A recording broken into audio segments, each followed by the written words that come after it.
हाँ, हम लोगों ने कल बातें की थी जिसमें हमने एक आप लोग से प्रस्ताव रखा था कि कल जो भी चीज़ हम लोगों ने बात की, जिन विषयों पर बात की है, यदि उससे कोई संबंधित आपके पास प्रश्न हो तो हम लोग पहले उस पर वार्ता करेंगे, फिर नए चैप्टर और नए विषय पर हम लोग फिर वार्ता करेंगे।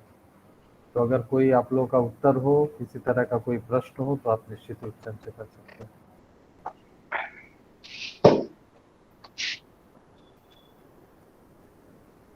हाँ, क्या कोई बोलना चाहेगा?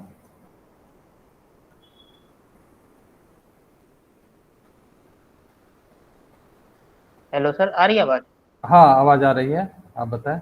हाँ सर। सर ये प्रश्न है मेरा कि जैसे आपने बताया था कि उपयोगी कला जो होती है हम्म उसको कला के अंतर्गत रखना मतलब लॉजिकली सही नहीं होता है। हम्म।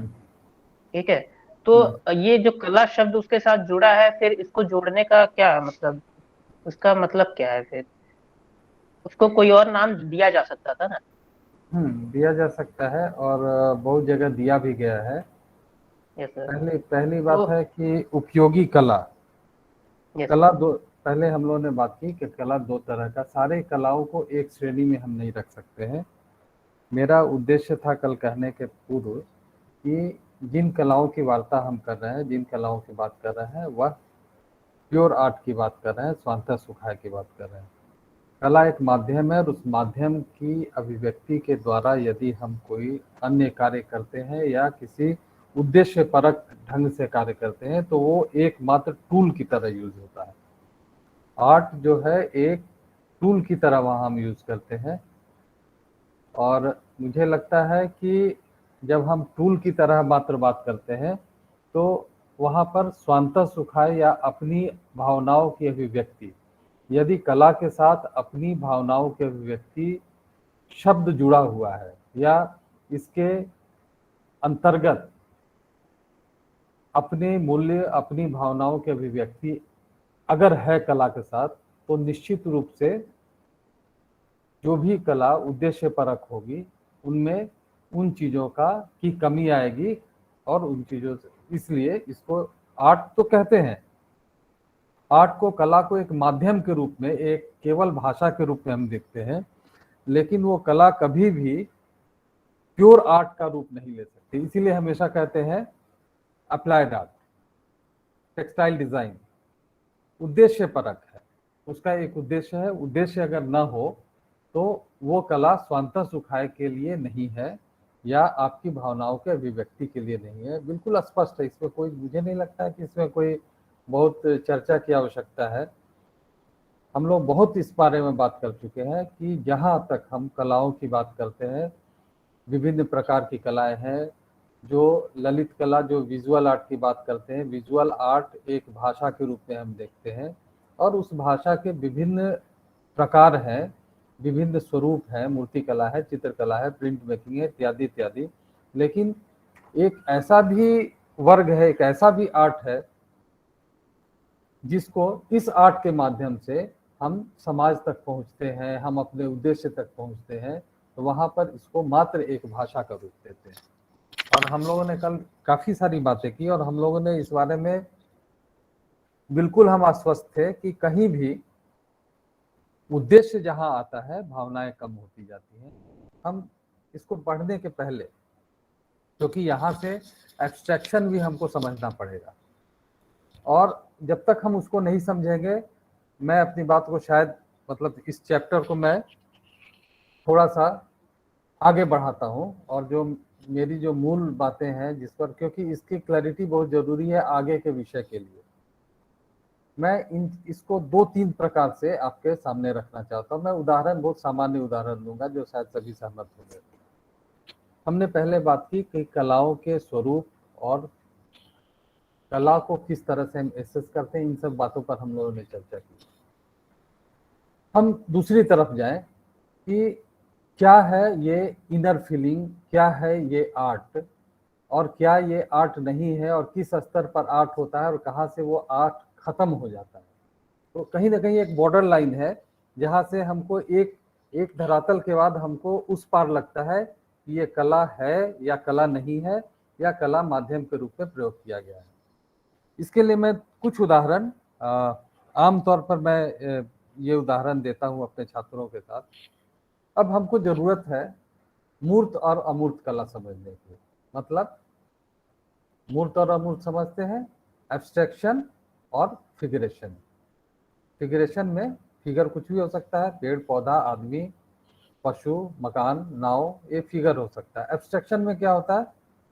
एब्स्ट्रैक्शन में ऐसा फॉर्म होता है जो कहीं से उसका रिजेम्बलेंस नहीं होता। जैसे हम लोग एक आम तौर पर सामान्य तौर से कला के विद्यार्थी भी जो 5 साल 7 साल पढ़ते हैं, वो भी एब्स्ट्रैक्ट का मतलब ऐसा समझते हैं कि एक एलोंगेटेड फॉर्म है, एक अतिरंजना है ना, इसको किसी फॉर्म को डिस्टॉर्ट आपने कर दिया, किसी फॉर्म को ज्योमेट्रिकल तरीके से बना दिया, तो वहां पर उसको बोलते हैं कि एब्स्ट्रैक्ट आर्ट है। ऐसा नहीं,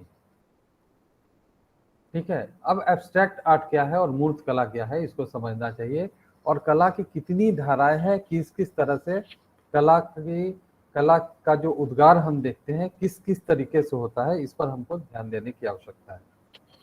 हम शुरू करते हैं नरेशन से। Narrative art. नरेशन कला में एक कथात्मकता भी होती है, एक कला का पक्ष है। देखिए, ऐसा हम नहीं कह सकते कि एब्स्ट्रैक्ट आर्ट ही है, वही एक आर्ट है, फिगरेशन आर्ट नहीं है, नॉन फिगरेटिव आर्ट नहीं है, डिस्टॉर्शन ही आर्ट है, ऐसा नहीं कर सकते हैं।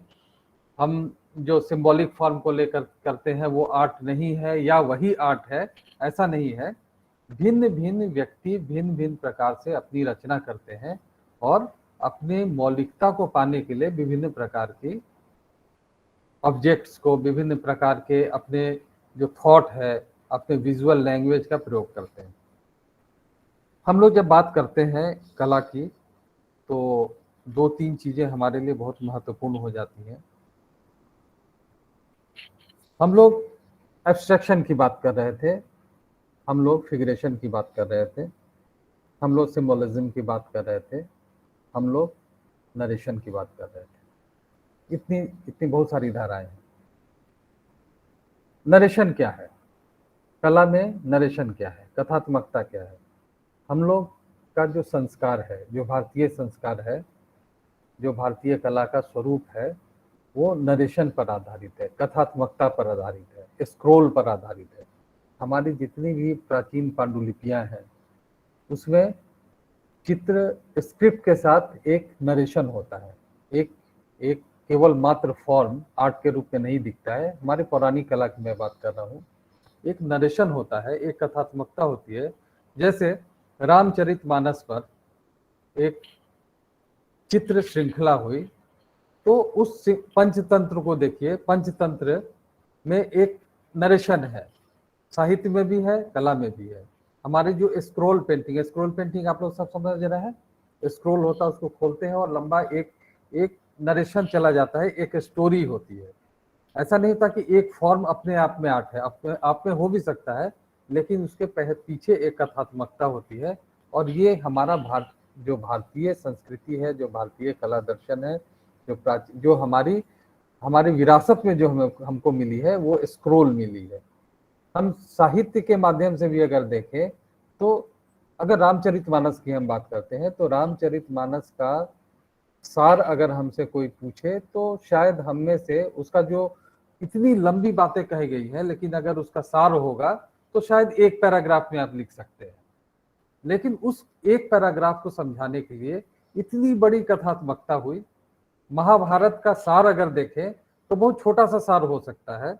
आप एक पैराग्राफ, 1 पेज 2 पेज में महाभारत में क्या बातें कही गई है, किस लिए है, उसका अंत क्या है और उसका उद्देश्य क्या है, उस पूरी कथात्मकता के पीछे उसका उद्देश्य क्या है, ये हम में से सभी समझते हैं कि बहुत छोटे, हम अगर उसको नरेट करना चाहे तो शायद 5 मिनट 2 मिनट 10 मिनट में हम नरेट कर सकते हैं।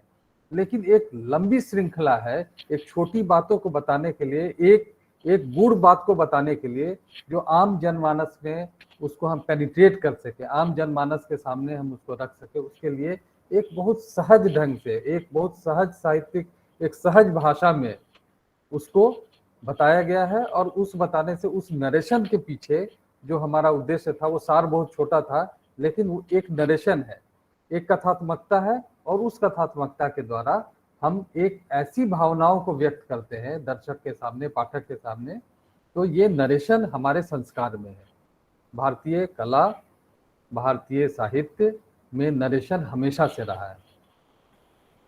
अब एक दूसरा पक्ष हम देखें, भारतीय कला के ही संदर्भ में अगर देखें तो आइकोनोग्राफी, हम लोग ने सबने पढ़ा होगा आइकोनोग्राफी, सबने थोड़ा थोड़ा, बहुत ज्यादा नहीं पढ़ा होगा।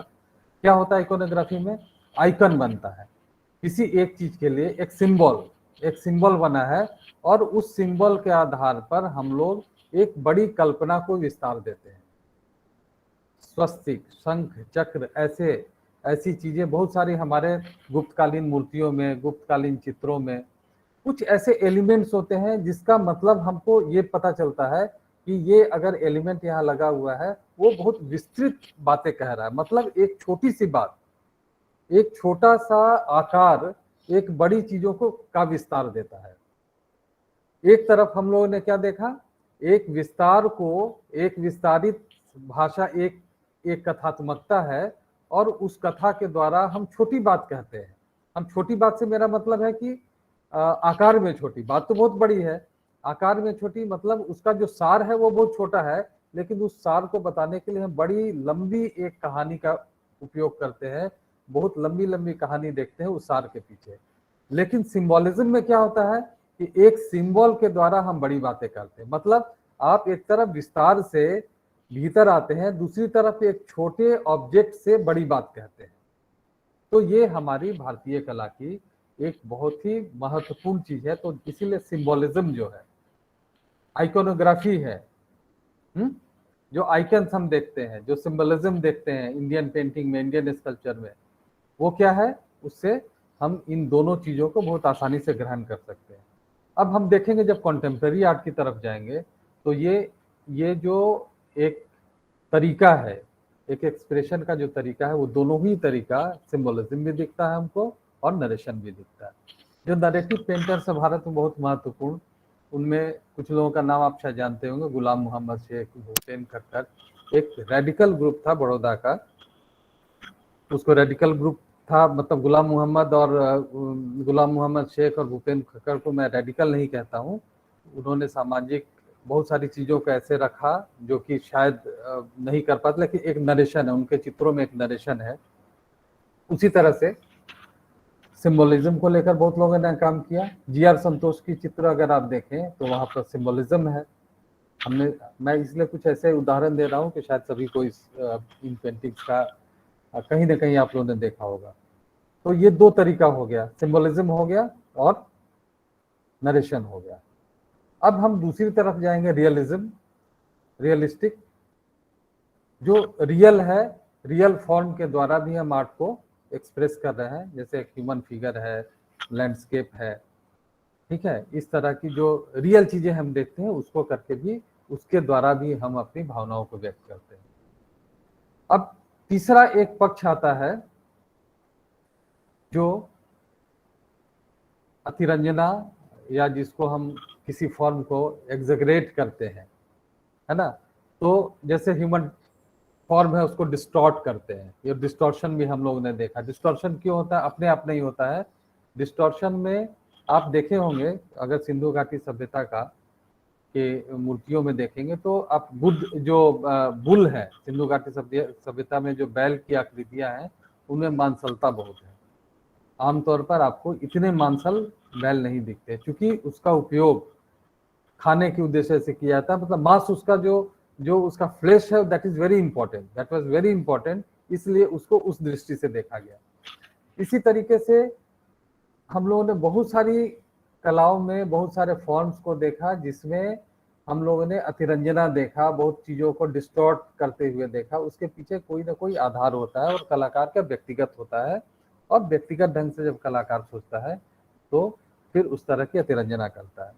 एक जो बहुत महत्वपूर्ण प्रश्न है जिसको हम लोग एब्स्ट्रैक्ट बोलते हैं, अमूर्त। अमूर्त का क्या आधार हो सकता है? भावनाओं का कोई आकार नहीं होता है, किसी भी भावना का कोई आकार नहीं होता है। जैसे सुख, दुख, पीड़ा, ये सब हमारे भीतर पीड़ा है, उसको हम व्यक्त करना चाहेंगे तो अपनी पीड़ा को व्यक्त करने के लिए, कल भी हमने बात कही थी कि उसके लिए हमारी भावनाएं, ये मेरी भावना है, और उस भावना का, पीड़ा का कोई आकार नहीं होता है। पीड़ा को दिखाने के लिए आप इन सिंबल का प्रयोग करते हैं, इस फॉर्म का प्रयोग करते हैं, आप आइकॉन्स का प्रयोग करते हैं, ठीक है, नरेशन का प्रयोग करते हैं उसी पीड़ा को दिखाने के लिए। लेकिन पीड़ा क्या है? पीड़ा अपने आप में अमूर्त है, सुख अपने आप में अमूर्त है। मैं खुश होता हूं, उसका कोई आकार नहीं होता है, वह अमूर्त है। तो हमारी जो भावनाएं हैं उसका कोई आकार नहीं होता है, और अपनी भावनाओं को व्यक्त करने के लिए हम आकार का प्रयोग करते हैं, ठीक है। जब हम, अब इस चीज को बहुत ध्यान से समझने की जरूरत है कि जब भावनाओं को हम प्रयोग करते हैं, भावनाओं को व्यक्त करते हैं किसी आकार के द्वारा, तो क्या हम वही संप्रेषण दे सकते हैं? जो मेरे भीतर भावनाएं हैं, क्या वो भावनाएं हूबहू आपके पास पहुंच पाती है, या मैं अपने उद्गार से, मैं अपने कैनवास पर क्या उसको, उस भावनाओं को वैसे ही चित्रित कर पा रहा हूं या नहीं कर पा रहा हूं? नहीं कर पा रहा हूं। कहीं ना कहीं, कहीं ना नो कहीं, हाँ, कहीं ना कहीं हम उसका सहारा लेते हैं, उन चीजों का, एलिमेंट का, फॉर्म का हम सहारा लेते हैं, और उसके आधार पर हम अपनी भावनाओं को व्यक्त करते हैं। तो भावना अमूर्त है। अब हम अमूर्त कला की बात करते हैं कि क्या है अमूर्त कला।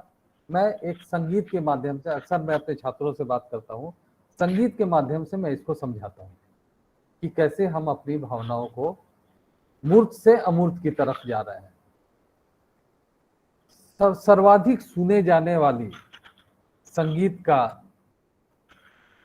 कौन सा है जो हम लोग सर्वाधिक सुनते हैं और जनमानस सर्वाधिक सुनने वाली है? वो कौन सा संगीत है जिसको अधिकांशतः लोग पसंद करते हैं?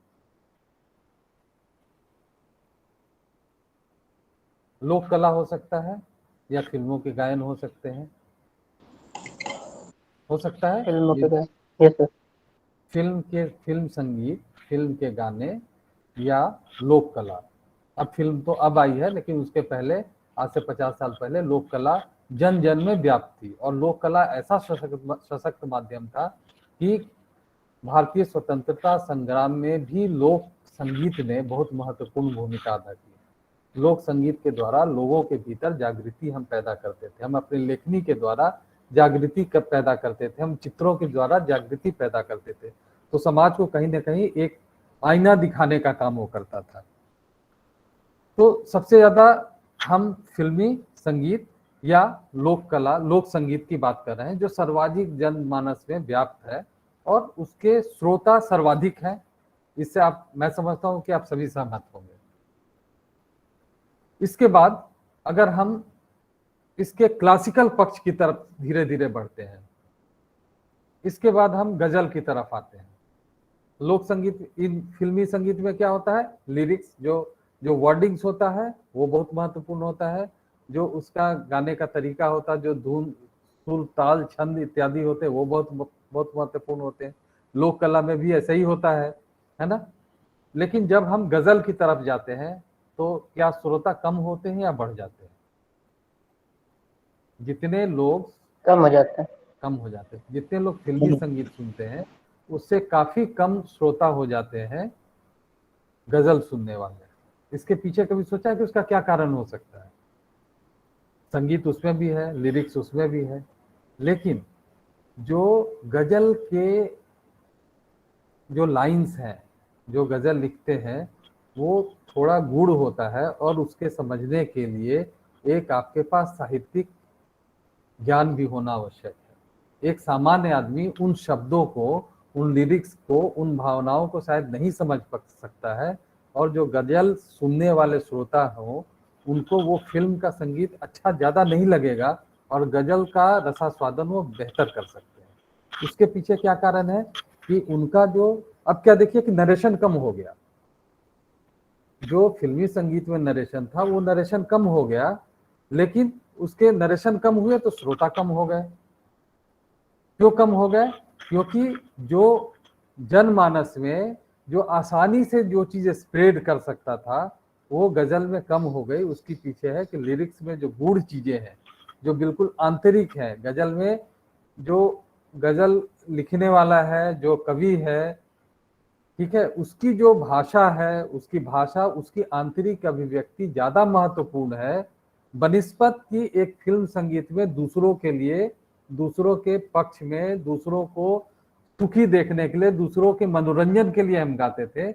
यहाँ गजल लिखने वाला जो कवि है, उस कवि की आंतरिक भाव ज्यादा महत्वपूर्ण है, और अगर उस आंतरिक भाव को हम कहीं ना कहीं अपने भीतर उसको उस दृष्टि से अगर समाविष्ट करते हैं तो हम आनंदित होते हैं, अगर हम नहीं कर पाते हैं तो हम नहीं आनंदित होते हैं। तो इसमें क्या हुआ, आपके श्रोता कम हो गए।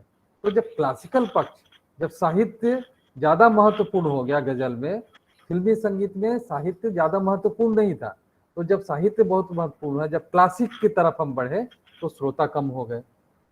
ठीक है, अब हम थोड़ा और आगे जाए, हम ख्याल की तरफ आए। ख्याल में क्या होता है, लिरिक्स 2 लाइन होती है और उसको 50 मिनट संगीतकार गाता है, म्यूजिशियन गाता है, बाबुल मोरा नैहर छूटो ही जाए, और एक ख्याल गाते हैं और वो 40 मिनट 50 मिनट का ख्याल गाते हैं, और जो श्रोता सुनने वाले हैं उनको वो उसी एक लाइन को, मतलब वो उस लाइन का रसास्वादन भिन्न भिन्न प्रकार से कर रहे हैं। उनको संगीत का ज्ञान है, और जो गायक गा रहा है कहीं ना कहीं उसके एलिमेंट्स को, उसके ताल छंद लय, अगर म्यूजिक का ज्ञान मुझे नहीं भी है और मुझे क्लासिकल संगीत अच्छा लग सकता है। क्यों अच्छा लग रहा है? कि मेरी अंतरात्मा को कहीं ना कहीं वो सुख दे रहा है। लाइन तो एक ही है, गजल में एक नरेशन है, फिल्मी संगीत में उससे ज्यादा नरेशन है, उसके श्रोता ज्यादा हैं, गजल में श्रोता कम हो गए, और ख्याल गायकी में और भी श्रोता कम हो गए। उससे ज्यादा ठुमरी में मिल जाएंगे, क्योंकि ठुमरी में फिर भी थोड़ा एक सेमी क्लासिकल है, लेकिन जब आप क्लासिकल में जाएंगे तो क्या होगा कि वहाँ ग्रामर महत्वपूर्ण है, वहाँ ग्रामर की महत्वपूर्ण, वो बहुत ही इम्पोज होता है ग्रामर। तो उसमें 2 लोग चाहे तो पसंद कर, जो रसिक होगा वो 2 तरह के रसिक होंगे। एक वो रसिक होगा जिसको संगीत का ज्ञान होगा, और दूसरा रसिक ऐसा होगा जिसको संगीत का ज्ञान नहीं है, जिसको स्वर का ज्ञान नहीं है, लेकिन उसके हृदय में वो कोमलता को समझने की क्षमता हो। तो एक चित्र को समझने के लिए चित्रकार होना जरूरी नहीं है, लेकिन चित्रकार की आंखें हो अगर, तो चित्र का रसास्वादन कर सकता है। ठीक, अब आगे हम और बढ़ते हैं। देखिए, श्रोता धीरे धीरे हमारे कम हो रहे हैं, 20-20%, 25-25% कम हो रहे हैं। अब हम आते हैं इंस्ट्रूमेंटल म्यूजिक, वाद्य यंत्र, सितार। सितार में क्या है, कोई लिरिक्स है? बांसुरी में कोई लिरिक्स है? नहीं है ना, कोई लाइन नहीं है, कुछ भी नहीं है। आप क्या रसास्वादन करते हैं? आपको बांसुरी बहुत अच्छा लगता है, सुबह में आपने रविशंकर का सितार सुना, हो सकता है हम में से बहुतों को नहीं भी अच्छा लगता होगा, लेकिन बहुतों को बहुत अच्छा लगता है। क्यों अच्छा लगता है? कोई जरूरी नहीं कि संगीत के ज्ञानी हो, उनको राग का ज्ञान हो, ऐसा आवश्यक नहीं है, फिर भी वो संगीत को ज्यादा अच्छे ढंग से वो उसका रसास्वादन करते हैं। और उसकी संख्या कितनी कम हो गई इंस्ट्रूमेंटल म्यूजिक की? बहुत थोड़ी सी रह गई, बहुत थोड़े लोग उसका रसास्वादन कर रहे हैं। इसका मतलब है कि जैसे जैसे नरेशन कम हो रहा है, बहुत ध्यान से आप इस बात को समझिएगा, जैसे जैसे कथात्मकता कम हो रही है, हम सूक्ष्मता की तरफ जा रहे हैं, हम इमोशन की तरफ जा रहे हैं, तो वहां पर जैसे एब्स्ट्रैक्शन होता जाता है। मतलब कि कथात्मकता से आप मूर्त से अमूर्त की तरफ जब जाते हैं तो नरेशन, कथात्मकता धीरे धीरे कम होती जाती है। सब लोग समझ रहे हैं इस बात को? इंस्ट्रूमेंटल म्यूजिक में क्या है, हमारे पास कोई लाइन भी नहीं है, मैं आपको रिपीट भी नहीं कर सकता हूँ, मैंने सुना और वो विलीन हो गया, वो कुछ भी मेरे पास बचा नहीं। मैं उसका कुछ भी आपको नहीं दे सकता, मैं गाकर भी नहीं बता सकता हूँ, मुझे सितार बजाना नहीं आता, मैं बजा के भी आपको नहीं सुना सकता, लेकिन मैंने उसका पूरा रसास्वादन किया। कैसे किया? इसलिए कि मेरे भीतर वो संवेदना है। अगर मेरे भीतर वो संवेदना नहीं होती तो शायद मुझे वो अच्छा नहीं लगता, और उन्हीं व्यक्तियों को अच्छा लगेगा, चाहे वो संगीतज्ञ हो या संगीतज्ञ नहीं हो, लेकिन वही व्यक्ति उसका रसास्वादन करेंगे जिनके भीतर वो उस एब्स्ट्रैक्शन को समझने की क्षमता होगी। अब हम म्यूजिक के माध्यम से मैं आर्ट की तरफ आता हूं। जब हम लोग कला और प्योर आर्ट और अप्लाइड आर्ट की बात कर रहे हैं, तब मैं धीरे धीरे, अब मैंने म्यूजिक के माध्यम से अब कला की तरफ हम आते हैं। कला में सर्वाधिक प्रचलित कौन सी कला है? लोक कला है, घरों घरों में है। और लोक कला की भी बात ना करें, लोक कला में तो बहुत गूढ़ तत्व है, जो कि उसके पीछे बहुत कुछ चीजें हैं, बहुत सारी ऐसे एलिमेंट्स हैं जिसको समझने की आवश्यकता। हम लोगों ने उस तरह से देखा नहीं लोक कला को। हम सामान्य कला की बात करते हैं, कैलेंडर आर्ट। हम यहाँ से शुरू करते हैं। कैलेंडर को पसंद करने वाली सर्वाधिक जनता है, सर्वाधिक दर्शक है, ऐसा आप लोग मानते हैं या नहीं मानते हैं? अगर चित्र की बात करें, हाँ, चित्र की बात अगर करें तो चित्र में राम लक्ष्मण सीता या कोई ऐसी कैलेंडर नुमा आप चीजें देखिए जिससे बहुत डेकोरेटिव एलिमेंट हो, गोल्ड भी लगा है, सिल्वर भी लगा है, वो सामान्य लोगों को बहुत पसंद आता है। उसके पीछे क्या कारण है? किसी का आवाज है, थोड़ा म्यूट कर लीजिए। हाँ, उसका क्या कारण हो सकता है? उसका कारण कि वो मूर्त रूप में सबसे ज्यादा है। मूर्त रूप में ज्यादा है, हमको उसको समझाने की आवश्यकता नहीं है, हम जो देख रहे हैं वो देख रहे हैं। ठीक है। इलस्ट्रेशन, इलस्ट्रेशन हम सब जानते हैं। इलस्ट्रेशन में क्या होता है? एक कथात्मकता है और उसमें आपको समझाने की जरूरत नहीं है, आपसे कोई पूछेगा भी नहीं कि क्या बना है। एक विजुअली, एक ये भाषा है और उस भाषा को सामान्य ढंग से आदमी समझ जाता है। अपनी भाषा में हमने इलस्ट्रेट किया, हमने ड्राइंग से इलस्ट्रेट किया, और उस इलस्ट्रेशन के लिए आपको किसी वक्तव्य की जरूरत नहीं है, आपको अपनी भावनाओं को व्यक्त करने की आवश्यकता नहीं है। आपके इलस्ट्रेशन में आप जो कहना चाह रहे हैं वो पूरी तरह से कह पा रहे हैं। ठीक है। अब हम उसके बाद चलते हैं और थोड़ी गहराई में अगर चले, हम figurative painting, figure, realistic figure. Realistic figure दो, एक माँ बेटा, माँ ने बच्चे को गोद लिया है, एक ऐसे चित्रण है, और उस चित्रण में रियलिस्टिक भी है और उसमें अगर थोड़ा एब्स्ट्रैक्शन हो, थोड़ा सा लाइट शेड का प्ले कर दिया हो, ठीक है, तो वो भी अपने आप में एक बहुत आकर्षक होता है और लोगों को पसंद आता है। लेकिन आप एक उदाहरण के लिए किसी ऐसे चित्रकार को आप बताएं जिसके ऐसे, जैसे आप अमृता शेरगिल के चित्र देखें। अमृता शेरगिल के चित्र हमको बहुत अच्छे लगते हैं, आपको बहुत अच्छे लग सकते हैं, ठीक है, लेकिन जो कैलेंडर पसंद करने वाले लोग हैं शायद उनको उतने अच्छे नहीं लगे। कि क्या आप सहमत हैं? उनकी संख्या अमृता शेरगिल से की संख्या से काफी कम होगी। ऐसा होगा? क्यों हुआ ऐसा? ऐसा इसलिए हुआ कि उसमें कुछ आर्ट के एलिमेंट जुड़े, कुछ आर्ट के ऐसे एलिमेंट जुड़े जो कि एक सौंदर्य की दृष्टि से वो क्लासिकल की तरफ बढ़ रहे हैं। वहां पर हमने केवल और केवल दूसरों के लिए काम किया था, केवल सुंदरता के लिए काम किया था, मेरी अपनी अभिव्यक्ति नहीं थी। अमृता शेरगिल को मैंने इसलिए उदाहरण के रूप में दिया कि सर्वाधिक प्रचलित चित्रों में उनके चित्र हैं। स्वतंत्रता के बाद अगर हम देखें तो नंदलाल बोस, अमृता शेरगिल इत्यादि इत्यादि, ये जो बंगाल स्कूल का पूरा लॉट था। हम लोग कहाँ से आए थे? हम लोग ट्रेडिशन तोड़ कर आए थे। हम लोग, जब हम लोगों ने इंडियन ट्रेडिशन को तोड़कर यूरोपियन चीज़ों को अडॉप्ट किया, फॉरेन एलिमेंट्स हम लोग ने लिया, जापानीज चाइनीज इन्फ्लुएंस हम लोग ने दिया, तो एक नई धारा हमारे देश में उभर कर आई। एक कला का अलग आंदोलन शुरू हुआ जो कि हमारे मुगल काल, पहाड़ी पेंटिंग इत्यादि इत्यादि से भिन्न था। ठीक है। उसमें हम लोगों ने क्या एडॉप्ट किया, हम लोगों ने जो सेंसिटिविटी है, जो संवेदना है, वो हम लोगों ने कहीं ना कहीं अपने पौराणिक चित्रों से, मतलब उसके पूर्व गुप्तकालीन चित्रों के आसपास से हम लोगों ने लिया, कुछ फॉरेन एलिमेंट्स लिया। इसके साथ साथ हमारे कुछ आर्टिस्ट जो बाहर ट्रेंड होकर आए थे, जो यूरोपियन देशों में ट्रेंड होकर आए थे, तो वहाँ की जो एक टेक्निक्स थी, उन टेक्निक्स को लेके भारतीय संदर्भ में, भारतीय समाज के संदर्भ में एक अपनी भावनाओं के अनुरूप उन लोगों ने कार्य किए। अब आप देखें कि हम संख्या की बात कर रहे हैं, धीरे धीरे हम क्लासिकल की तरफ बढ़ रहे हैं। ठीक, इसके बाद हम लोग थोड़ा और आगे जाएंगे तो हम लोगों ने सिंबोलिज्म भी देखा।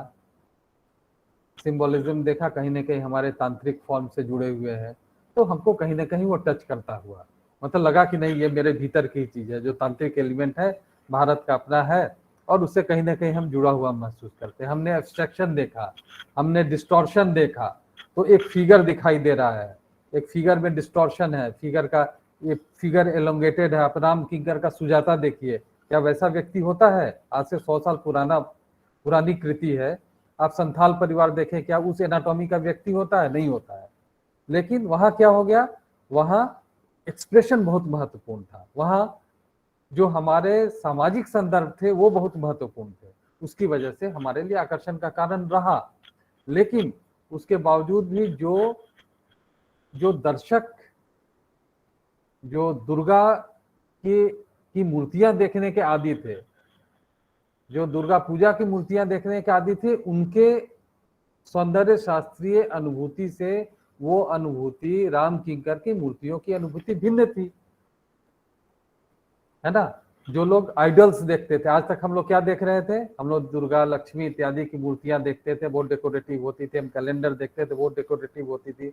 और वहां से जब हम लोगों ने, कलाकारों ने जब अपने इंडिविजुअलिटी, अपने व्यक्तिवादी दृष्टिकोण के अनुसार कला की संकल्पना की, तो वहां क्या हुआ कि कला का तो अपना, कलाकार का अपना भाव जरूर उत्पन्न हुआ, लेकिन दर्शक कम हुए।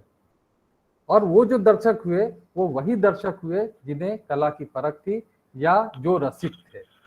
वहां पर उसमें साहित्यकार भी हो सकते हैं, चित्रकार भी होते हैं, मूर्तिकार भी हो सकते हैं। वो चित्रकार, ऐसे भी चित्रकार हो सकते हैं जिनको वो नहीं भी पसंद आ सकता है। लेकिन धीरे धीरे जब हम आर्ट के फाइनल फॉर्म की तरफ जाते हैं तो दर्शक कम होते हैं। फिर हम आगे बढ़ते हैं, हम सिंबोलिज्म की तरफ गए, जी.आर. संतोष इत्यादि के कार्य जब देखेंगे, ये स्वामीनाथन के चित्र आप देखेंगे, वहां भी उन्होंने भी सिंबोलिज्म का बहुत प्रयोग किया।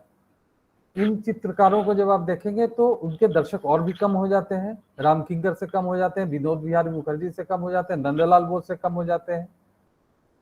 क्यों होते हैं कि उनके जो अपनी भावनाएं हैं वो जब प्रबल हुई, तो उसके साथ जो लोगों ने सिंक्रोनाइज किया, जो लोग उस भावनाओं के अनुरूप अपने को, उस कलाकृति को देख सके, केवल वही उसके दर्शक बने, शेष उनसे दूर हटते गए। इसीलिए आर्ट जो है, जो कंटेम्प्रेरी आर्ट है, सामान्य दर्शकों से दूर होता चला गया। अब हम उसके बाद एक बड़ा वर्ग आया, अचानक से यूरोपियन क्रांति हुई, एक कहीं ना कहीं यूरोपियन आर्ट का जो ग्लोबलाइजेशन हुआ, यूरोप और इंडिया के आर्ट में आदान प्रदान शुरू हुआ, और जो एब्स्ट्रैक्शन शुरू हुआ, तो एब्स्ट्रैक्शन में तो और भी कम हो गया, और भी दर्शक कम हो गए, देखने वाले कम हो गए। हो सकता है कि हम में से कई सारे पेंटर्स हो जो कि एब्स्ट्रैक्ट पेंटिंग हमको नहीं पसंद आए, वो उसी तरह कम हो गए जैसे कथात्मकता इंस्ट्रूमेंटल म्यूजिक में कम हुई। आप दोनों को कंपेयर कीजिए, एब्स्ट्रैक्शन म्यूजिक में जहां एब्स्ट्रैक्शन था, इंस्ट्रूमेंटल म्यूजिक जहां पर आपके पास नरेशन नहीं था, वही नरेशन एब्स्ट्रैक्शन में नहीं है। तो फिर एब्स्ट्रैक्ट आर्ट में है क्या? एब्स्ट्रैक्ट आर्ट में को अगर आपको इंजॉय करना, अगर एब्स्ट्रैक्ट आर्ट का रसास्वादन आपको करना है, तो आप कौन सा एलिमेंट्स देखेंगे, आप कैसे उसका रसास्वादन करेंगे? कभी आप लोगों ने सोचा है? उस एब्स्ट्रैक्ट आर्ट को देखने के लिए हमको पहले फॉर्म, टोन, लाइन, टेक्सचर, ये जैसे संगीत में लय, ताल, छंद इत्यादि से संगीत का की सर्जना होती है, उसी तरह से चित्र में टोन, टेक्सचर, लाइन इत्यादि, स्पेस, कलर इत्यादि से चित्र का निर्माण होता है। तो अब उसमें क्या हो गया कि कथात्मकता कम हो गई। तो अब हम इसको ये फाइनर पार्ट हो गया, क्योंकि कैसे कथात्मकता कम हो रही है कि जैसे जैसे हम कथा भीतर हृदय के करीब कला को पहुंचते हैं, वैसे वैसे नरेशन गौण हो जाता है। एक उदाहरण मैं कल भी दे रहा था, शायद हम लोग थोड़ा भटक गए थे। मैं चाइल्ड आर्ट की बात इसलिए कर रहा था। चाइल्ड आर्ट बहुत सशक्त है और इस पर बहुत सारे काम हुए, आप लोग भी देखे होंगे। इट इज वेरी एक्सप्रेसिव, मतलब इतना एक्सप्रेसिव है कि शायद हमारी पेंटिंग से ज्यादा एक्सप्रेसिव होती है। ऐसा क्या कारण होता है? इसलिए कि उनके पास स्पेस डिवीजन, उनके पास कलर का, उनके पास एनाटॉमी का कोई ज्ञान नहीं है। फोक आर्ट इतना ज्यादा सेंसिटिव, इतना ज्यादा एक्सप्रेसिव क्यों है? कि उनके पास इन कला के ग्रामर का ज्ञान नहीं है। अब क्या होता है कि जब आपके पास ग्रामर का ज्यादा ज्ञान हो जाएगा, तो कहीं ना कहीं ग्रामर आपके ऊपर चढ़ के बोलेगा, और जब ग्रामर ऊपर आएगा, आपकी विद्वता ऊपर आएगी, तो आपके कला और हृदय के बीच की दूरी है वो कहीं ना कहीं इन एलिमेंट्स से, ये जो एलिमेंट्स है, इन एलिमेंट्स की वजह से वो दूरी बढ़ती जाएगी। हम एक चित्रकार, एक मूर्तिकार की तरह काम करते हैं, तो हम क्या देखते हैं कि इसका स्पेस डिवीजन नहीं हुआ, इधर थोड़ा हेवी हो रहा है, ये कलर थोड़ा ज्यादा भारी हो रहा है, ये एरिया कमजोर हो रहा है, इसमें थोड़ा सा अगर कलर ये होता तो बेहतर होता। वो क्या है? हमारा ज्ञान है। कला में ज्ञान का महत्व नहीं है, कला में उसकी आंतरिक भाव की जरूरत है। और आंतरिक भाव क्या है? एब्स्ट्रैक्ट है। आंतरिक भाव एब्स्ट्रैक्ट है। अब देखिए कि हम कला के एब्स्ट्रैक्शन को, अब इसका मतलब ये नहीं है कि जो एब्स्ट्रैक्ट आर्ट है वही सबसे अच्छी कला है, ऐसा हम नहीं मान सकते हैं। हम एक रिसर्चर की तरह इस चीज को देख रहे हैं। हम इसको कलाकार के रूप में एक रिसर्च जब हम करेंगे तो इन चीजों को देखेंगे कि एब्स्ट्रैक्शन है क्या। एब्स्ट्रैक्शन भावनाओं की इतनी करीब है कि जहां पर ग्रामर, कला का ग्रामर गौण हो जाता है, जहां पर कथात्मकता गौण हो जाता है। जैसे आप लोगों ने सुना होगा कि कभी भी किसी भी साहित्य का, किसी भी कविता का ट्रांसलेशन नहीं हो सकता है। शाब्दिक ट्रांसलेशन तो हो सकता है, शब्द का तो ट्रांसलेशन हो सकता है, लेकिन भाव का ट्रांसलेशन नहीं हो सकता है। भाव उसी कवि का होगा। गीतांजलि का अंग्रेजी कई भाषाओं में ट्रांसलेशन है, लेकिन जो बंगला का मूल स्वरूप होगा, वो आपको बंगला का ज्ञान होने के बाद ही आप गीतांजलि का सही उसका रसास्वादन कर सकते हैं, उसको आप समझ सकते हैं, उसको आत्मसात कर सकते हैं। लेकिन एक जापानी व्यक्ति जापानी ट्रांसलेशन में वो गीतांजलि का भाव, शाब्दिक भाव किसी तरह से हो सकता है, लेकिन जो रविन्द्रनाथ टैगोर ने अपनी भाषा, मातृभाषा में लिखी, वो भाव दूसरी भाषा में संभव नहीं है। इसीलिए आपके जो भीतर भाव है, उस भाव को जब आप व्यक्त करेंगे, जब उसकी अभिव्यक्ति आप करते हैं, तो उस अभिव्यक्ति करने में अगर ग्रामर इंपोज होता है, अगर ग्रामर की महत्ता बढ़ जाती है, आपके स्किल की महत्ता बढ़ जाती है, आपके ड्राइंग की महत्ता बढ़ जाती है, आपके जो कला के प्रति ज्ञान है वो महत्वपूर्ण जैसे जैसी होगी, वैसे निश्चित रूप से आपकी भावनाओं से वो अट्रैक्टिव हो सकती है, लेकिन आपकी आंतरिक भाव से दूर होगी। ठीक वैसे ही मैंने कल भी कहा था कि हम कला में, कला का जो आंतरिक बोध, जो हमारे भीतर जो आंतरिक भाव है, उसका कोई आकार नहीं होता, वो निराकार है। और निराकार को आप एक आकार जब देते हैं, भीतर हमारे सुख दुख सब निराकार है, और हम उसको एक आकार में जब परिवर्तन करते हैं, तो उस आकार को परिवर्तन करने में हमारी भावनाओं का कितना संप्रेषण हो सकता है, वो कितना हद तक आप आर्ट, कितने हद तक आप आर्ट के साथ जुड़े हैं, अपने कैनवास के साथ जुड़े हैं, इस पर इसका निर्णय लिया जा सकता है। तो हम जब पेंटिंग का असेसमेंट करेंगे, जब हम चित्रों को एसेस करेंगे, इन पक्ष को देखना होगा कि क्या उस कलाकार पर तकनीक इंपोज हो रहा है, क्या भावनाओं से ज्यादा उससे सरफेस पर ध्यान दिया है, क्या सरफेस उसके लिए ज्यादा महत्वपूर्ण है, क्या टेक्निक उसके लिए ज्यादा महत्वपूर्ण है। कई बार तकनीकी रूप से बहुत कम दक्ष लोग, जिसको तकनीकी ज्ञान कम होता है, और बहुत एक्सप्रेसिव होते हैं। एक मैं उदाहरण आप लोग के सब लोग जानते हैं कि वैन गॉग के पोर्ट्रेट्स बहुत महत्वपूर्ण है। और वैन गॉग के पोर्ट्रेट्स क्यों महत्वपूर्ण है? जिस समय ग्रीको रोमन स्टाइल की पेंटिंग्स हुआ करते थे, वैन गॉग ने अपनी भावनाओं के अनुरूप कार्य किया और उसको रिजेक्ट किया गया। उसके पीछे वैन गॉग के कार्य, वैन गॉग आज हमारे लिए क्यों इतना महत्वपूर्ण चित्रकार है? कभी आप लोगों ने सोचा है? वैन गॉग इसलिए महत्वपूर्ण है कि उसने उस ग्रामर को तोड़ा। उस जो एक यूरोपियन ग्रीको रोमन स्टाइल के जो चित्र बनते थे वो भी एक्सप्रेसिव होते थे, मैं नहीं कह रहा हूं कि एक्सप्रेसिव नहीं थे, लेकिन अपने व्यक्तिगत भाव को व्यक्त करने के लिए वैन गॉग ने उस ग्रामर को तोड़ा। इसलिए आज के डेट में सर्वाधिक महत्वपूर्ण यूरोपीय चित्रकार माना जाता है। इसलिए कि वैन गॉग की फीलिंग ज्यादा महत्वपूर्ण थी। क्या वैन गॉग को पोर्ट्रेट बनाना नहीं आता था? ग्रीको रोमन स्टाइल में उसको पेंटिंग नहीं आती थी? आती थी। ही वॉज स्किल्ड, लेकिन उसके लिए भावना बहुत महत्वपूर्ण थी। और उस भावना को करने के लिए, भावना को व्यक्त करने के लिए उसने ग्रामर का परित्याग किया।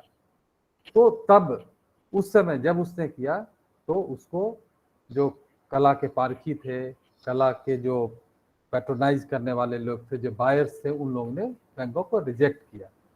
आज हम जब उसको एक इतिहासकार की नजर से, एक रिसर्चर के रूप में देखते हैं तो वैन गॉग को हम लोग किस लिए मानते हैं कि he was the most expressive painter, अपने काल के सर्वाधिक एक्सप्रेसिव पेंटर थे। इस रूप में उनका महत्व बढ़ जाता है। तो ये एक बहुत महत्वपूर्ण एस्पेक्ट है।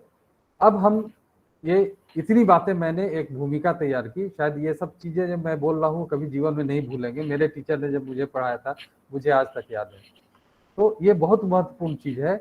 और ये मैंने जिस तरह से आपसे बात करके, कि मैं इसीलिए कहा, इस तरह से मैंने बात की कि इस चीज को आप आर्ट को दूसरी नजर से देखें। आप आर्ट को लाइन, टोन, टेक्सचर की नजर से नहीं देखें, वो भी महत्वपूर्ण है, लेकिन एक भावना का जो पक्ष है वो बहुत महत्वपूर्ण है। अब मैं सौरभ जी के प्रश्न के ऊपर आ रहा हूं।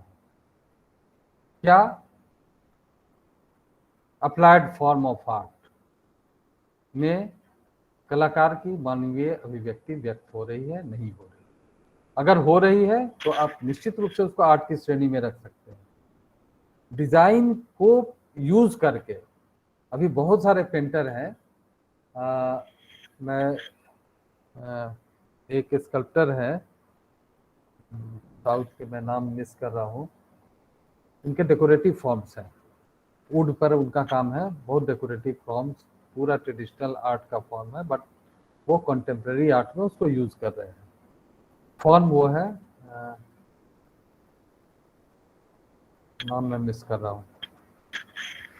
तो ऐसे बहुत सारे पेंटर हैं, बहुत सारे चित्रकार हैं, बहुत सारे मूर्तिकार हैं जो ट्रेडिशनल फॉर्म को लेकर कंटेम्प्रेरी आर्ट में यूज कर रहे हैं। उसको क्या कर रहे हैं? एज टूल उसको यूज कर रहे हैं, उस फॉर्म को एज टूल यूज कर रहे हैं। अब मान लीजिए कि बहुत सारे मूर्तिकार हैं, चित्रकार हैं, जिन्होंने हमारे रूइंस को, हमारे पुरानी जो पौराणिक चित्र हैं, उनके कुछ एलिमेंट्स को लेकर उसको समसामयिकता के साथ जोड़ रहे हैं।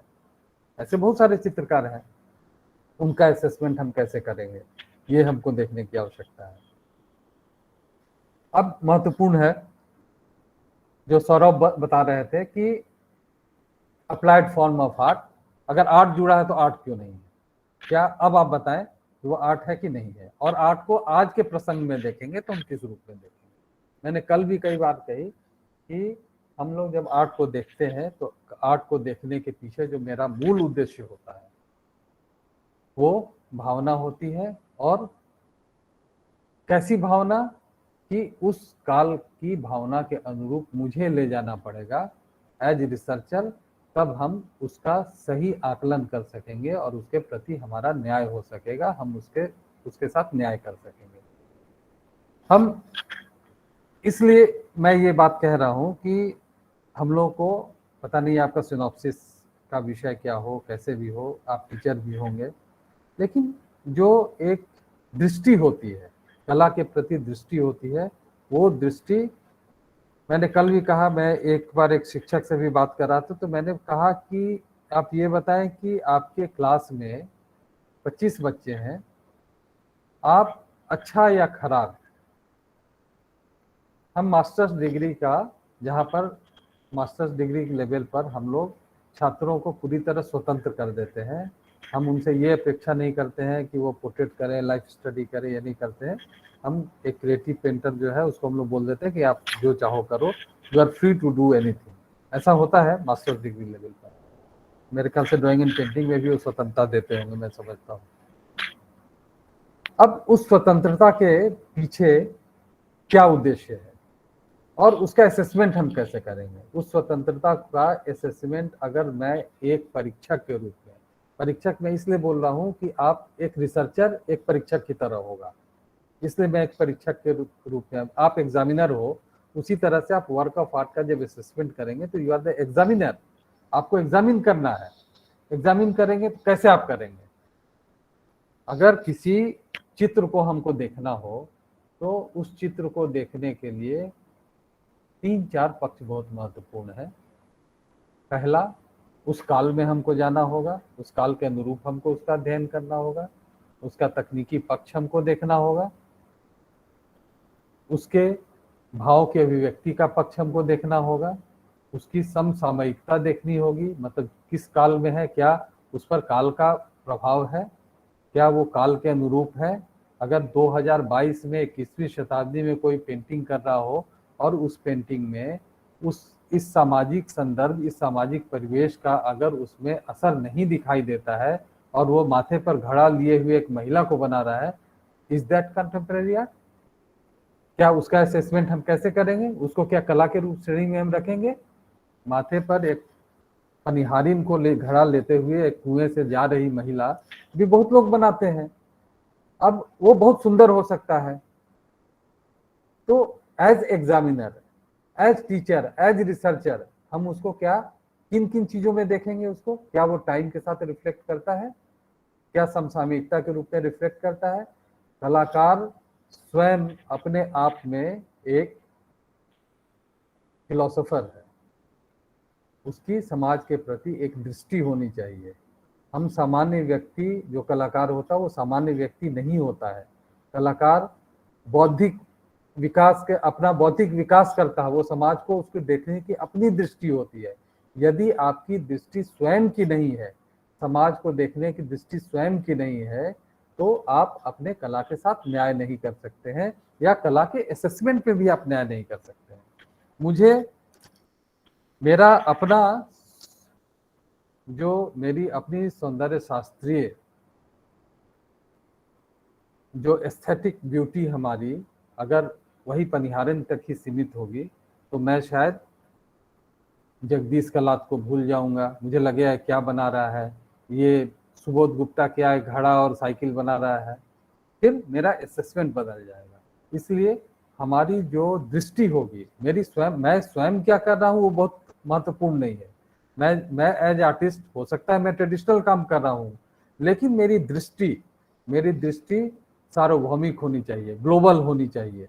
और जब ग्लोबल होगा तभी हम रिसर्च के रूप में एज रिसर्चर हम काम कर सकेंगे। इसलिए इस कोर्स वर्क में बहुत महत्वपूर्ण है कि कला को देखने की दृष्टि आपकी मौलिक हो, और मौलिकता बनाने के लिए, आपकी मौलिक दृष्टि बनने के लिए आपको ग्लोबल आर्ट का अध्ययन करना होगा। चाहे आप ट्रेडिशनल आर्ट पर भी यदि काम कर रहे हैं तो आपको एक जो ग्लोबल आर्ट, जो आर्ट की जो विभिन्न इज़म्स हैं, आर्ट की जो वर्तमान स्थिति है, जो 20वीं शताब्दी में हुआ, जो उसका ग्रोथ किस तरीके से हुआ, उस ग्रोथ का जब तक हम अध्ययन नहीं करेंगे तब तक हम बोरोक को अगर नहीं पढ़ेंगे तो रोकोको नहीं कर सकते हैं। रोकोको देखने के लिए बोरोक तक जाना चाहिए। एक छोटा उदाहरण मैं और दे दूं, कला कभी स्थिर नहीं होता है। आप यूरोपीय कला को अगर देखें, यूरोप में का classic art, Greek classic art was the highest peak point of art. ये तो हम लोग पूरा विश्व आज कला के इतिहास सभी मानते हैं कि सर्वाधिक महत्वपूर्ण क्यों महत्वपूर्ण है। अगर वो महत्वपूर्ण था और पीक पर पहुंच गया, हम एक चोटी तक पहुंच गए, तो फिर हमको तो काम बंद कर देना चाहिए था। लेकिन ऐसा नहीं होता है। कलाकार हमेशा गतिशील होता है। जब एक ऊंचाई पर पहुंच जाता है तो वहां पर वो स्थिर नहीं रहता है, फिर उसके अगले स्टेप पर सोचता है। तो आप देखेंगे ग्रीक आर्ट को यदि आप देखेंगे, एक उसमें गंभीरता है, एक धैर्य है, एक ग्रैंडर है ना। लेकिन आप बुरोक और रोकोको में जाएंगे तो ड्रामेटिक एलिमेंट्स है। आप देखिए, डेविड को देखिए, डेविड की मूर्ति अपने आप में परिपूर्ण है। एक डेविड की मूर्ति अपने आप में परिपूर्ण है और आप उसमें कोई कमी नहीं निकाल सकते हैं। एज इट इज एक जो ह्यूमन बॉडी का जो जो एक मानव सौंदर्य की बात हम करते हैं, वो पूरी तरह से उसमें परिलक्षित है। फिर हम ड्रामेटिक एलिमेंट रोकोको में देखते हैं, बोरोक में देखते हैं, कभी आर्टिस्ट स्थिर नहीं होता है। फिर जब एक पीक पर पहुंच जाता है तो मतलब आप ये देखिए कि रोकोको के मूर्ति में अपोलो एंड डेफनी, शायद आप लोग को याद होगा, हाँ शायद अपोलो एंड डेफनी था वो, एक महिला एक मार्बल की मूर्ति में फोटोग्राफिक एलिमेंट। आप देख रहे हैं कि एक फिगर उसको पकड़ने की कोशिश कर रहा है, वो मूर्ति तो शायद वो स्कल्पचर सबको याद होगा, उसको पकड़ने की कोशिश कर रहा है और उसने अपने बॉडी को कन्वर्ट कर लिया, जहां आधा वो वृक्ष बन चुकी है, आधी वो नारी है। मतलब आर्ट में वो फोटोग्राफी एक क्लिक की बात है ना, कैमरा में एक शॉट कि आपको पकड़ा और आप अपने को कन्वर्ट करने की आपकी शक्ति है, आप अपने को वृक्ष में परिवर्तित कर सकते हैं, और आधी आपकी काया जो है वो वृक्ष है और आधी मानव कृति रह गई है। मतलब इट्स ए जस्ट एक कुछ सेकंड की बात है, ऐसा प्रतीत होता है। तो क्या मूर्तियों में ये ड्रामेटिक एलिमेंट, ये नाटकीय एलिमेंट, जब ग्रीक क्लासिकल पर हम पहुंच गए, जब टॉप पर पहुंच गए, पहुंचने के बाद आर्टिस्ट कभी भी, कलाकार कभी भी स्थिर नहीं रह सकता है, वो अगले स्टेप की तरफ बढ़ता है। और उसी अगले स्टेप का परिणाम है कि मैं स्किल में इतना दक्ष हो गया कि अब मैं और भी ज्यादा कुछ ड्रामेटिक करने का और एक पल को कैच करने में, मूर्तियों के एक पल को कैच करने की हमने उसका प्रयास किया, और वो हमको बोरोक और रोकोको में दिखता है। ठीक है, तो हमको एक रिसर्चर के रूप में, हमको जब इजम्स को हम देखेंगे, जब हम कोई भी इजम्स देखेंगे, तो केवल अब एक मैं बहुत सामान्य सी बात करता हूं कि जब हम लोग पिकासो की बात करते हैं, क्यूबिज्म की बात करते हैं, तो क्यूबिज्म के मैनिफेस्टो में हम क्या लिखा है उसको हम नहीं पढ़ते हैं। क्या क्यूबिज्म का मतलब ये होता है कि कोई ट्रायंगुलर, राउंड और ये ज्योमेट्रिकल फॉर्म में हो गया तो क्यूबिज्म हो गया? नहीं, आप क्यूबिज्म का मैनिफेस्टो पढ़िए, जितने भी इजम्स हुए उसके मैनिफेस्टो बने। एक कलाकार का समूह जो होता था वो निर्णय लेता था कि मैं इस तरह से, ये ग्रुप है इस तरह से काम करेगा, इम्प्रेशनिस्ट ऐसा काम करेंगे, पोस्ट इम्प्रेशनिस्ट ऐसा काम करेंगे। तो एक वो पीरियड में एक विचार उत्पन्न हुई और उस विचार को लोगों ने फॉलो करना शुरू कर दिया। तो हर, जैसे चुनाव होते हैं, चुनाव में मैनिफेस्टो बनते हैं और हर पार्टी अपने अपने मैनिफेस्टो के साथ आती है, वैसे जितने इजम्स हुए यूरोप में, सब में एक मैनिफेस्टो बनता था। आप क्यूबिज्म की बात करें, क्यूबिज्म में क्या है, एक तरफ देखकर हम चारों तरफ के संकल्पना करते हैं, उसकी परिकल्पना कर रहे हैं। केवल ज्योमेट्रिकल फॉर्म नहीं है, हम एक तरफ से देखकर उसके पीछे के भाग की भी परिकल्पना कर रहे हैं। उसका मैनिफेस्टो जब पढ़ेंगे तो उसके पीछे क्या उसका उद्देश्य था वो समझ। तो ये जो चेंजेस हुए, पहले राजाश्रय से हुए, पैट्रोनाइज करने वालों से हुए, धार्मिक संस्थाओं से हुए, फिर कलाकारों ने संगठित होकर एक ग्रुप बनाए, अलग अलग ग्रुप बनाए, मैनिफेस्टो बनाए, उस मैनिफेस्टो के अंतर्गत काम किया। फिर कलाकारों ने सोचा कि ये सामूहिक चीज तो नहीं है, हम तो स्वतंत्र हैं, हम फिलोसफर हैं, हम अपने तरीके से सोचेंगे। वहां से व्यक्तिवादी दृष्टिकोण प्रारंभ हुआ और फिर कलाकार पूरी तरह से एक व्यक्ति, एक संस्था के रूप में काम करने लगा। और जब ऐसी स्थिति आई तब कलाकार स्वच्छंद होकर उसने ग्रामर तोड़ा, उसने ग्रामर बनाई।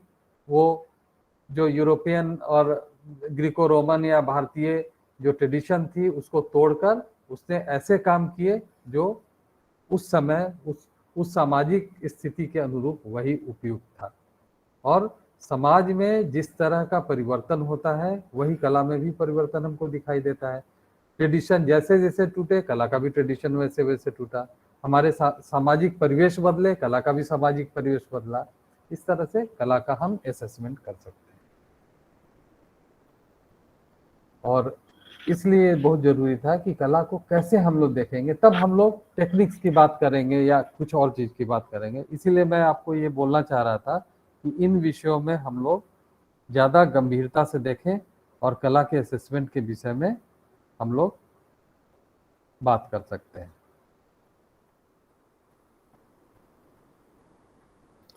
और आप लोगों का जो जितनी बातें की, अगर इसमें कोई शंका हो, कुछ आप अगर कहना चाहते हैं तो अभी हम लोग 2-3 मिनट इस पर बात कर लेते हैं, फिर हम आगे बढ़ते हैं। बताएं, आप लोगों में से कोई कुछ कहना चाहे या आपको कुछ अगर समझ में आता है तो हम लोग इस ग्रुप में वार्ता कर सकते हैं। जो एक दूसरे से भी हम लोग कंट्राडिक्ट अगर करते हैं तो वो भी हम आपस में बात कर सकें। एक एक आदमी अगर बोलेंगे तो अच्छा रहेगा, जो भी बोलना चाहे। अगर कोई नहीं बोलना चाहे तो कोई कंपल्शन नहीं, लेकिन मैं समझता हूँ कि सबको बोलना चाहिए। अभी जो हम लोगों ने बात की, क्या आप लोगों को समझ में आया? मेरी बातों से सहमत है? आपको देखने की दृष्टि बदली? आपने जो आर्ट जी को सर, अब तक बिल्कुल। देखा था, अब तक आर्ट को जैसे आप देख रहे थे, क्या उसी तरह से अब आगे भी आर्ट को देखेंगे? नहीं अब सर। हाँ, तो हमारा पर्पस ये जो हम रिसर्च के लिए ओरिएंटेशन जो हम कर रहे हैं, रिसर्च के लिए जो हम आगे कैसे करेंगे, उस दृष्टि के लिए बहुत ही महत्वपूर्ण था। और इसलिए महत्वपूर्ण है कि हमारा विषय चाहे जो हो, हमारा विषय ट्रेडिशनल हो, हमारा विषय कॉन्टेम्प्रेरी हो, हम किसी भी विषय पर शोध करेंगे तो शोध करने के पूर्व हमारी दृष्टि वो बिल्कुल सही होनी चाहिए और लॉजिकल होनी चाहिए। और हमको अपने दृष्टि से जब हम एज रिसर्चर देखेंगे तो मेरी दृष्टि वहां नहीं होगी। मेरी दृष्टि, जैसे मैंने कल भी कहा कि एक किसी छात्र का काम अगर मुझे देखना होगा तो मैं अपनी दृष्टि से नहीं देखूंगा, मैं उसको समसामयिकता की दृष्टि से देखूंगा, उसको तकनीक की दृष्टि से देखूंगा। मुझे वो पसंद हो या ना पसंद हो, लेकिन मेरा देखने उसी तरह से एक रिसर्चर को जब काम देखना होगा तो उसको भी उसी प्रकार से देखना चाहिए। और मैं समझता हूँ कि बहुत ही महत्वपूर्ण चीज़ है।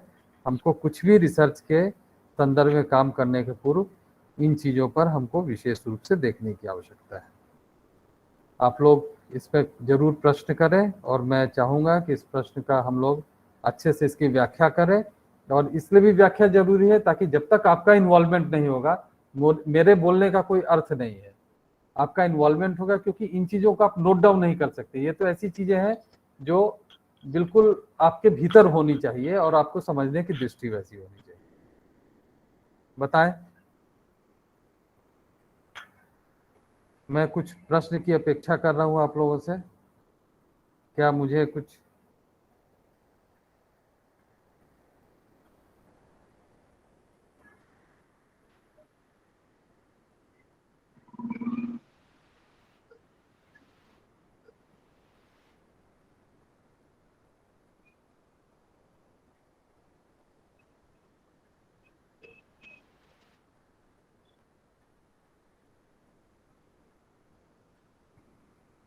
अब हम लोग ने बात की, अभी हम लोग ने कॉन्सेप्ट के बारे में समझा कि क्या कॉन्सेप्ट है। ट्रेडिशन और मॉडर्न के बीच की दूरी हमने समझी कि क्या ट्रेडिशन है, क्या मॉडर्न है। मॉडर्निटी को हमने समझा, मॉडर्निटी हमेशा समय का प्रतिबिंब होता है और ट्रेडिशन हमारी परंपरा का अंग है। परंपरा से चली हुई एक कला की तकनीक, कला की धारा, एक एक कहीं आंतरिक भाव। इसीलिए हर ट्रेडिशन का, हर जगह के ट्रेडिशन भिन्न भिन्न होते हैं, तो वो उसका बिल्कुल सामाजिक संदर्भ होता है और उस समाज का प्रतिबिंब होता है। ट्रेडिशन मॉडर्निटी के बीच का फर्क अब हम लोग समझें कि क्या है ट्रेडिशन, क्या है मॉडर्न। क्या ट्रेडिशन में मॉडर्न का मॉडर्न समाविष्ट हुआ है, या ट्रेडिशन होना चाहिए या नहीं होना चाहिए? ये बहुत महत्वपूर्ण विषय है कि ट्रेडिशन को ट्रेडिशन ही छोड़ दिया जाए। क्या ट्रेडिशनल फॉर्म को लेकर हम मॉडर्निटी की तरफ मुड़ सकते हैं? तो ये सब प्रश्न मेरे दिमाग में आ रहा है और मैं चाहता हूं कि इस पर हम लोग वार्ता करें। मैं एक प्रश्न करना चाहता हूं कि ट्रेडिशन, परंपरा हम लोग सब समझ रहे हैं कि परंपरा है, और जो परंपरागत कला है उसको ट्रेडिशनल आर्ट कहते हैं। परंपरा हमारी पीढ़ियों से चली आ रही है। जो भी ट्रेडिशन है, ट्रेडिशन पर भी समय का प्रभाव पड़ा है। जैसे मधुबनी पेंटिंग ही आप देख लें, ट्रेडिशनल आर्ट है मधुबनी पेंटिंग, और मधुबनी पेंटिंग में ऐसे बहुत सारे एलिमेंट्स जुड़े जो कि हमारे पौराणिक चित्रों में नहीं थे। अब मधुबनी पेंटिंग में रेलवे इंजन भी दिख रहा है, मार्केट सीन भी दिख रहा है। तो ये क्या है कि ट्रेडिशन पर भी समसामयिकता का प्रभाव हुआ। ठीक है, मॉडर्निटी क्या हुआ? फिर ट्रेडिशन और मॉडर्न में फर्क क्या है? ये बहुत महत्वपूर्ण प्रश्न है, और इस पर हम लोग को बहुत ही गंभीरता से विचार करना चाहिए कि ट्रेडिशनल आर्ट और मॉडर्न आर्ट, जब ट्रेडिशन के साथ हम बहुत सारे मॉडर्न एलिमेंट, समसामयिक एलिमेंट को जोड़ रहे हैं, बहुत सारी समसामयिक एलिमेंट हमारे मॉडर्न पेंटिंग्स में, modern traditional painting, traditional sculptures में जुड़ रहे हैं, तो क्या उसको ट्रेडिशनल आर्ट ही बोल सकते हैं या उसको मॉडर्न आर्ट बोल सकते हैं?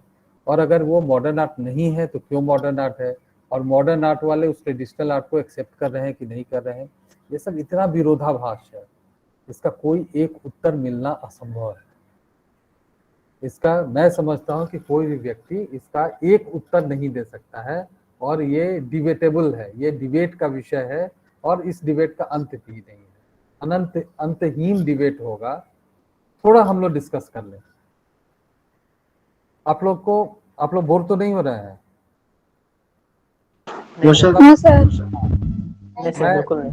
हाँ, मैं इसलिए ये बातें कर रहा हूँ कि ये बहुत ही समसामयिक विषय है, और एक मतलब ये जानना चाहिए मैंने कल भी कहा, मैं शायद पूरी बात नहीं कर पाया। मैं 32 साल से टीचिंग कर रहा हूँ लखनऊ आर्ट्स कॉलेज में। मैंने काफ़ी लंबा समय, करीब 25 साल मैंने वहाँ काम किया, और लगातार मैं अपना भी काम करता हूँ। मैं अपना काम भी दिखाऊंगा आप लोगों को, और कॉन्टेम्प्रेरी आर्ट में इंटरनेशनल लेवल पर भी मैंने बहुत काम किए हैं। लेकिन इसके बाद जब हम लेक्चर के पास आते हैं, जब हम आपसे बात करते हैं, जब हम रिसर्चर से बात करते हैं, तो वहाँ दो तरह की दृष्टि हो सकती है। एक तो इतिहासकार की तरह आप बातें करें, दूसरा एक प्रैक्टिसिंग आर्टिस्ट की तरह।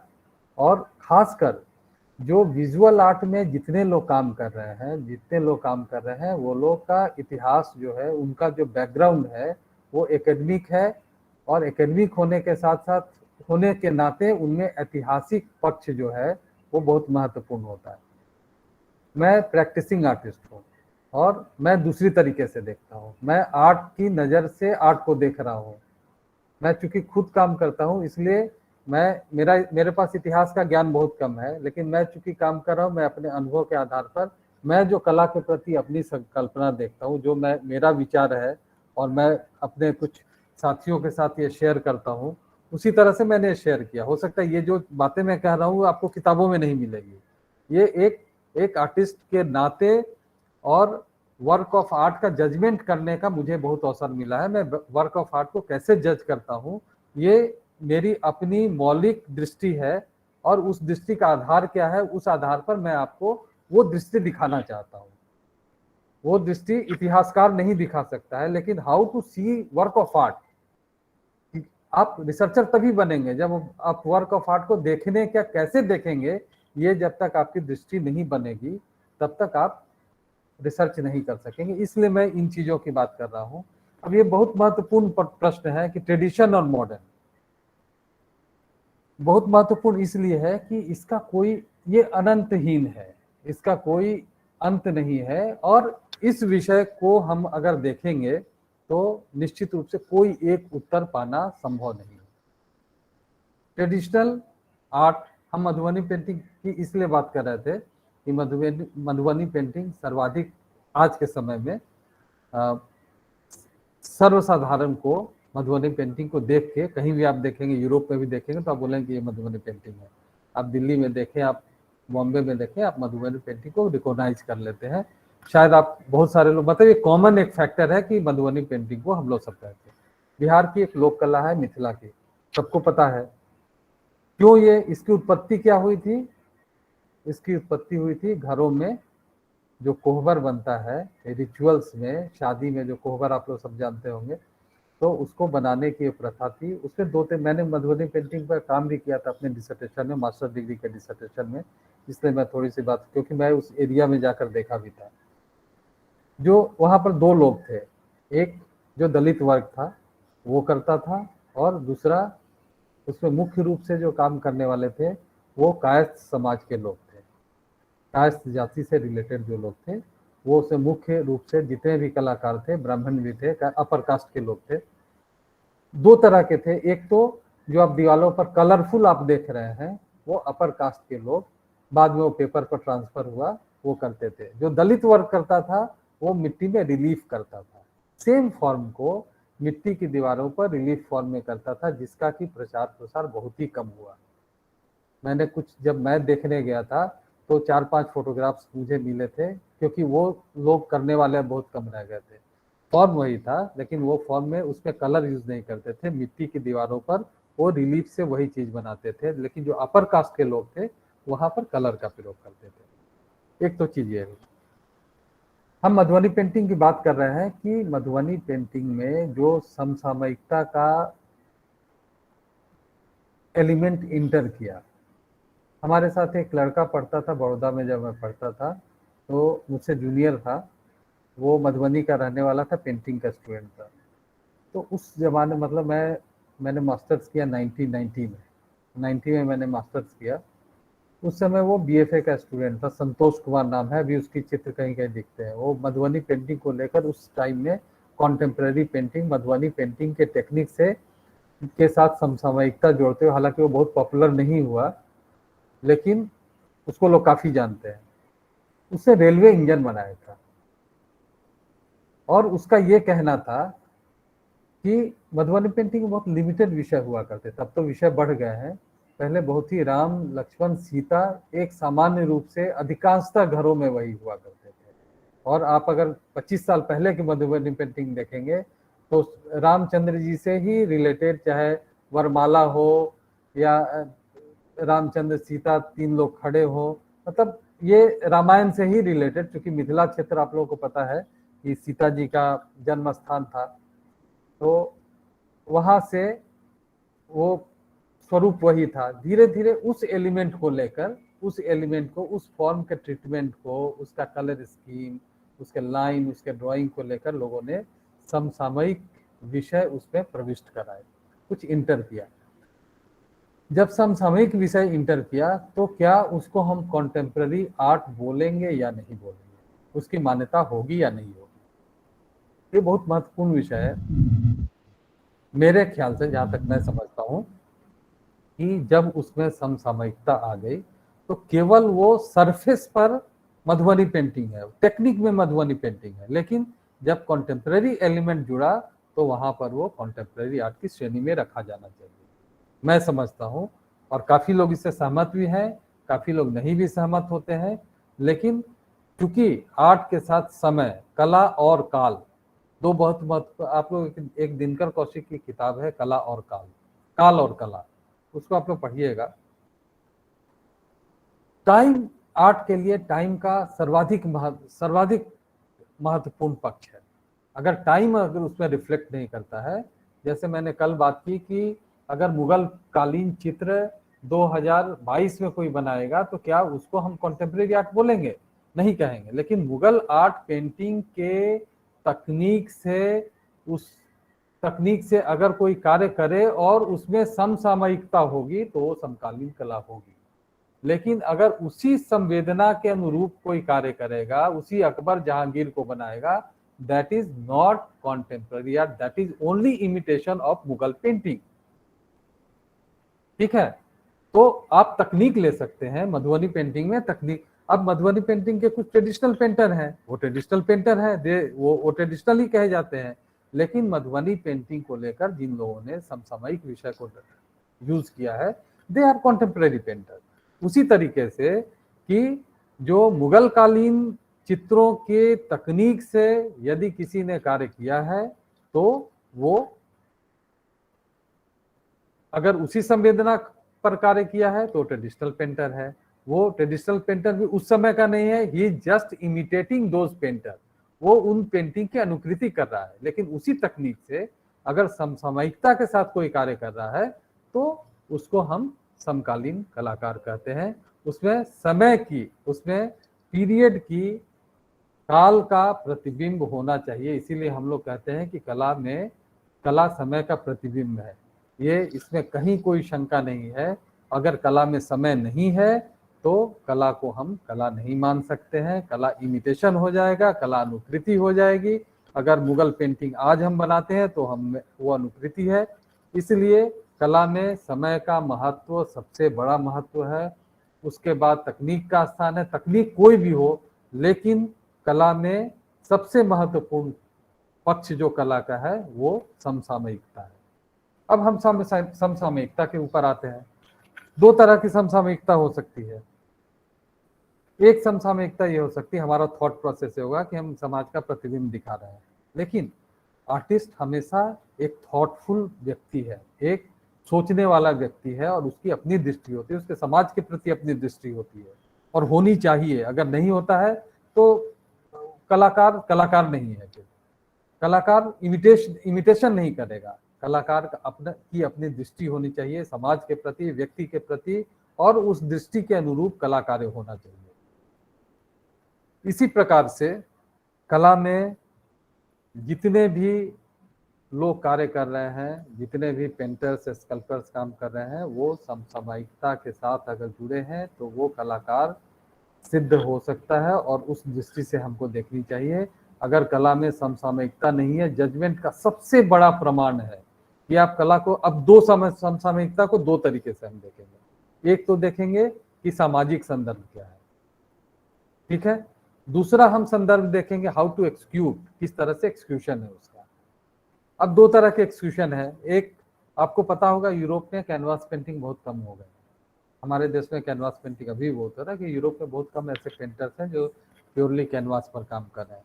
दे are doing so many things. वो लोग इतने तरह से काम कर रहे हैं कि कैनवास लाइट का यूज कर रहे हैं, खुद को उसका पार्ट बना दे रहे हैं, कहीं म्यूजिक का प्रयोग कर रहे हैं, इत्यादि इत्यादि। तो क्या है कि हमारा जो हमारी सोसाइटी का भी वर्तमान परिदृश्य है वो कहीं ना कहीं आर्ट पर आएगा ना। कला में भी इस तरह से बहुत सारे परिवर्तन हुए और इस तरह से बहुत सारे आंदोलन हुए। अब हमको ट्रेडिशन को किस रूप में देखना, ये हमको देखना है कि what is tradition, what is modern. Modernity means reflection of time.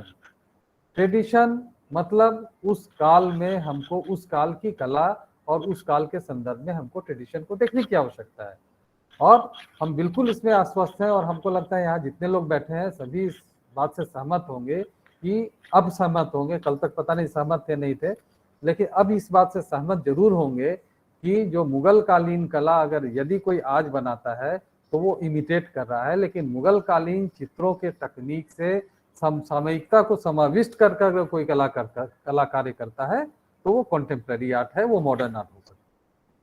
इसमें अब आज के समय में, आज जब हम कल बात कर रहे थे और आज बात कर, आपकी मन स्थिति में परिवर्तन हुआ होगा, आपकी दृष्टि में परिवर्तन हुई होगी। तो ये बहुत महत्वपूर्ण पक्ष है।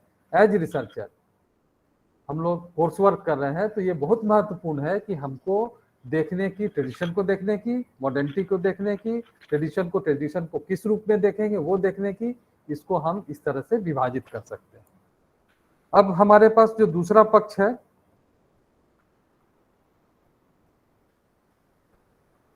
मटेरियल एंड मीडियम्स की बात हम इसीलिए इसको ला रहे थे। मटेरियल मीडियम्स चूंकि आपके इसमें है, कोर्स वर्क में है, तो मटेरियल एंड मीडियम्स दो चीजें हैं। क्या दोनों एक हैं या अलग अलग है? दो शब्द हैं, मटेरियल एंड मीडियम। इन दोनों में कोई भिन्नता है या दोनों एक है? सर अलग अलग चीजें हैं। हाँ, उसको एक्सप्लेन कीजिए, बहुत अच्छा रहेगा। सर मटेरियल मतलब कि जैसे कि पेंसिल और पेपर और कलर, ये सारी चीज़ें होती हैं जिसको मटेरियल के रूप में श्रेणीबद्ध करते हैं। और मीडियम्स मतलब कि पत्थर, जैसे कि अगर मूर्ति मूर्ति बनाते हैं तो पत्थर में बनाते हैं या उसे धातु में बनाते हैं या उसे वुड में बनाते हैं, या पेंटिंग बनाते हैं तो उसे किस कलर में बनाते हैं, ऑयल एक्रेलिक, जल रंग में, किस किस मीडियम में बनाते हैं। सर यही है। और कोई?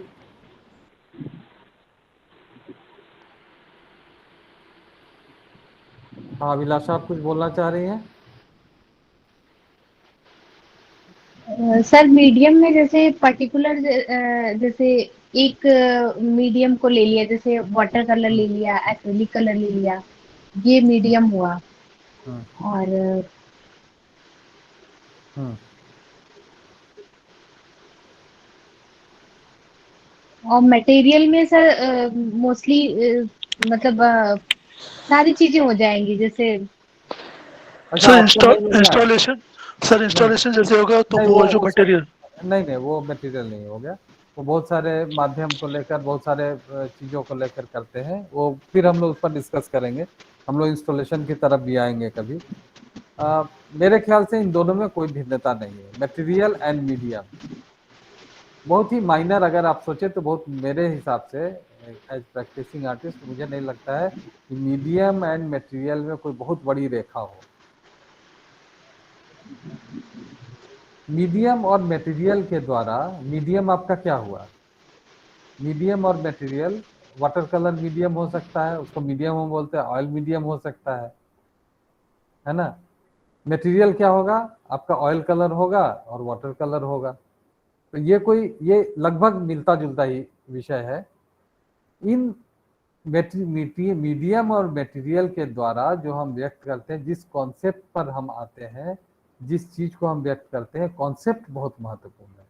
और हम लोग को ये, अभी तक हम लोग जो बातें की, हम लोगों ने बात नहीं की कि आर्ट का कॉन्सेप्ट क्या हो। कैसे हम लोग जैसे किसी से बात करते हैं तो हम लोग पूछते हैं कि ये नॉर्मली जब आपकी प्रदर्शनी होती है तो लोग, मतलब किसी सितार वादक से कोई नहीं पूछता है कि आपने क्या बजाया है, बताइए हमको, है ना। लेकिन किसी म्यूजिशियन से कोई नहीं कहता है कि आपने क्या बजाया है, हमको जरा एक्सप्लेन कीजिए। लेकिन आपके चित्र को देखकर हमेशा लोग पूछते हैं कि क्या है, हमको समझाइए। ये बहुत बड़ी समस्या है, और हम लोग के लिए इसलिए बड़ी समस्या होती है कि वास्तविकता ये है कि हम लोग के पास एक कॉन्सेप्ट होता है।